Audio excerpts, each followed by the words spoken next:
வணக்கம் நண்பர்களே, நாம் இந்த வீடியோவில் என்ன பார்க்க போகிறோன்னா, நம்ம டிஆர் இசையில் நம்ம கேப்டன் நடித்த திரைப்படம் என்ன, அதே போல் நடிகர் திலகம் சிவாஜி கணேசன் நடித்த திரைப்படம் என்ன அப்படின்றதான் இந்த வீடியோவில் பார்க்க போகிறோம்.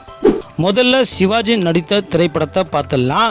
சிவாஜி, சத்யராஜ், பாண்டியராஜ் இவங்க நடிப்பில் 1987 வருஷம் ஏ ஜெகநாதன் இயக்கத்தில் வெளிவந்த முத்துக்கள் 3 டிஆர் இசையில் வெளிவந்த இந்த திரைப்படம் அந்த நேரத்தில் எதிர்பார்த்த வெற்றியை பெறல. அதே போல் டிஆர் இசையில் நம்ம கேப்டன் அவர்கள் 2 படம் நடிச்சிருக்காரு. முதல்ல என்ன படம் பார்த்தீங்கன்னா 1982 வருஷம் டிஆர் ராமண்ணா இயக்கத்தில் சட்டம் சிரிக்கிறது.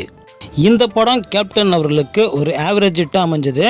இரண்டாவதாக என்ன படம் பார்த்தீங்கன்னா 1987 வருஷம் ராஜசேகர் இயக்கத்தில் கூலிக்காரன். இந்த படம் நம்ம கேப்டனுக்கு ரொம்பவே சூப்பர் ஹிட்டாக அமைஞ்சுது. ஓகே ஃப்ரெண்ட்ஸ், இதே போல் அடுத்து ஒரு நல்ல கண்டென்ட்டோடு உங்களை சந்திக்கிறேன். இந்த வீடியோ பிடிச்சிருந்தால் மறக்காமல் லைக் பண்ணுங்கள், கமெண்ட் பண்ணுங்கள், ஷேர் பண்ணுங்கள்.